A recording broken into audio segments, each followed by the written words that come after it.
The night she whispered her wish to the empty street, the city did not answer. Rain slid down broken streetlights like tears that had nowhere to fall, and the wind pushed old newspapers into corners where forgotten things lived. She stood there with a thin coat clutched around her shoulders, shoes soaked, hands trembling from cold and hunger, wondering how a life could shrink so quietly.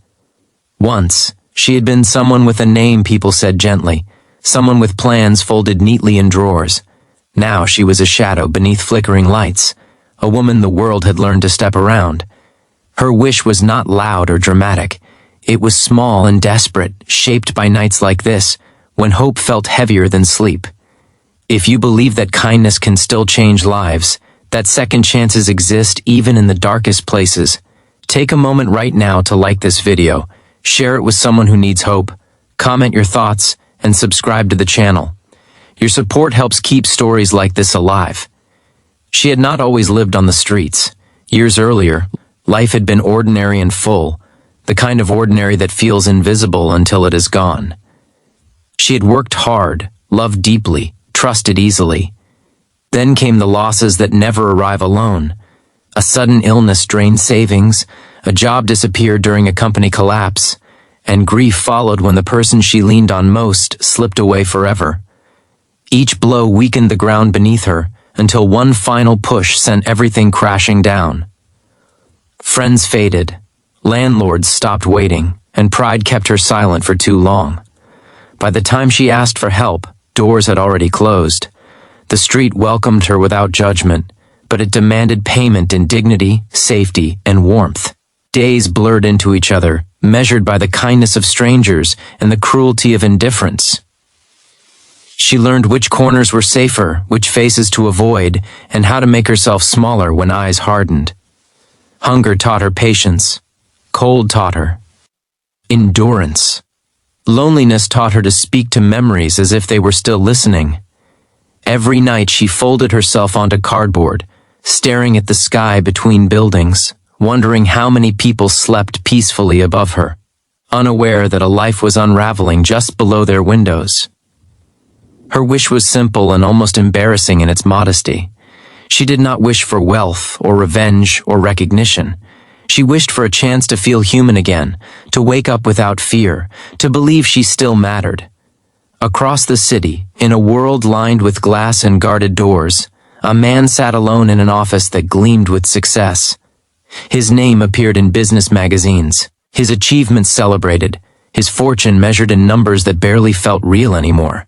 He had everything people said would bring happiness, yet a quiet emptiness followed him from meeting to meeting, from penthouse to penthouse. Success had come fast, but meaning had lagged behind. He donated to charities with automatic efficiency, signed checks without emotion, and attended events where applause felt hollow. Something was missing, though he could not name it. That night, restless and unable to sleep, he chose to walk instead of drive, letting the city breathe around him without the barrier of tinted glass. The rain led him down unfamiliar streets, past places his daily routes never touched. He noticed details he usually missed, the hum of traffic like a distant ocean, the smell of wet concrete, the quiet resilience of people still moving despite the hour. That was when he saw her, standing alone beneath a failing streetlight, clutching her coat as if it were the last thing tethering her to the world. She did not ask for money. She did not raise her hand. She simply existed, worn thin by survival, eyes carrying stories too heavy for words. For reasons he could not explain, he stopped. Not out of obligation or pity, but because something inside him recognized something inside her. He observed the way she flinched when footsteps passed too close, the way she kept glancing at the sky as if measuring the weather against her strength. In that moment, the distance between their lives collapsed. He saw not a problem to be solved, but a person standing at the edge of endurance. He realized how easily a single turn of fate could have placed him where she stood. The thought unsettled him. The city had given him so much, and he had taken it without question.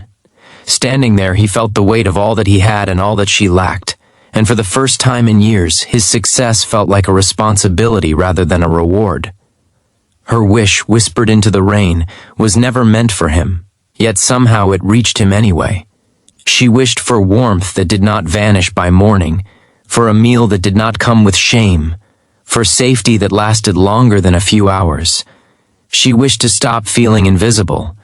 He listened without interrupting, without promising anything, simply allowing her truth to exist in the open air.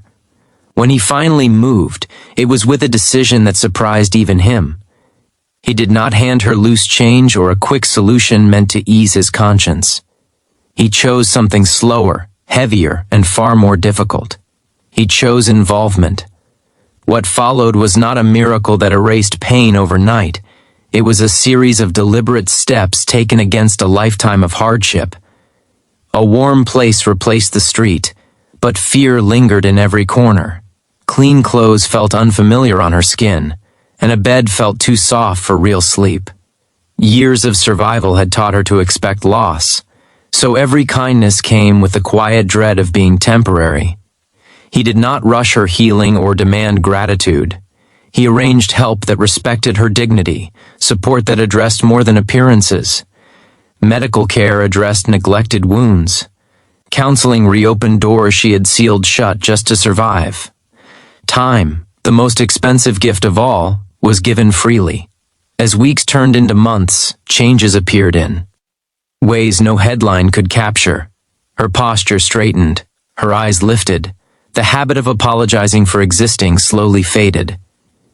She relearned routines that once defined her life, relearned how to plan for tomorrow without fear. The city that had once swallowed her whole began to feel navigable again. She found purpose in small victories, pride in progress no one else might notice. The millionaire, watching from the edges, found himself transformed as well. The emptiness that haunted his success began to lift, replaced by a grounded sense of meaning. He discovered that impact, not accumulation, was what he had been searching for all along. Their lives did not merge into a fairy tale. They remained two people shaped by different journeys, connected by a moment that demanded courage from both sides. She worked toward independence with a fierce determination fueled by gratitude and self-respect. He continued his work with a renewed vision, channeling resources toward real change rather than symbolic gestures. The city remained imperfect, crowded with stories like hers that rarely found answers. But one story had shifted, and that shift sent ripples outward. Kindness, when practiced fully, has a way of multiplying beyond its origin. There were setbacks, days when old fears resurfaced, moments when the past threatened to reclaim its ground. Healing is never linear, and hope is fragile when tested. Yet each challenge met with patience strengthened something deeper than comfort. She learned to trust again, slowly, carefully. He learned to listen without trying to control outcomes. Together, though not bound by obligation, they honored the humanity they had recognized in each other on that rain-soaked night. The streetlight where she once stood, flickering and cold, became a symbol, not of despair but of a turning point. As her life stabilized, she began helping others who still stood where she once had, offering understanding that could not be taught. She did not forget the nights of hunger or the ache of invisibility. Those memories became fuel for compassion rather than wounds to hide. The millionaire watched these ripples spread and understood something fundamental. Wealth could open doors, but empathy kept them open. The greatest return on investment was not measured in profit, but in restored dignity, in lives redirected from the edge. Just before we reach the end, take a moment to comment below. Share what this story made you feel, or how you believe kindness should be practiced in the real world. Your words matter more than you know. On another quiet night, long after the rain had dried and the streetlights glowed steadily, she passed the place where her wish had been whispered into the dark. She did not stop there anymore, but she noticed it with a soft awareness, a reminder of how far she had come. Somewhere across the city, a man looked out over lights that once felt empty and now felt alive with purpose. They did not need to speak to know the truth of what had happened. A simple wish, met by a willing heart, had changed two lives forever. If this story touched your heart, If it reminded you that compassion still has power in a world that often feels indifferent, please like this video, share it with others, and stay connected to the channel. Your engagement helps spread stories that remind us who we are capable of being. The city continued on, loud and relentless, but beneath its noise lived countless quiet wishes waiting to be heard. And sometimes, when kindness listens closely enough, those wishes find their answer.